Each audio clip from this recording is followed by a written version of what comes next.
But first, we're following breaking news in Forest Park, where a chemical fire has forced evacuations. So the scene is unfolding right now on Barnett Road. Let's get straight out to 11 Alive's Grace King, who was the first on the scene. And Grace, what can you tell us about this chemical fire?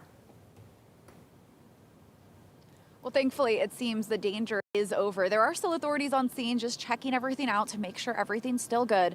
But they said they first came out here at about 11:20 this morning as they got reports of a fire, but it was contained to one small portion of pollen chemicals back here. You can see some of the fire engines and police still over here.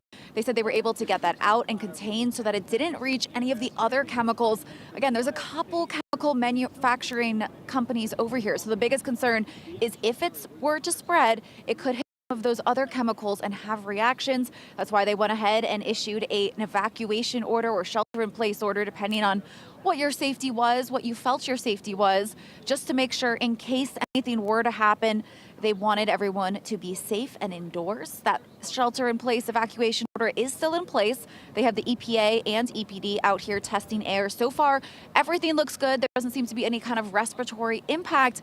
But again, they're going to be out here for the rest of the day, just checking on things, making sure it's okay. They didn't give us any kind of timeline for when that evacuation could be lifted. Take a listen to what they told us earlier. Abundance of concern because of the other chemicals and stuff that we were dealing with in this area, decided to establish a quarter-mile radius for a safety perimeter around this area. There are no known respiratory concerns or issues at this time that we're aware of.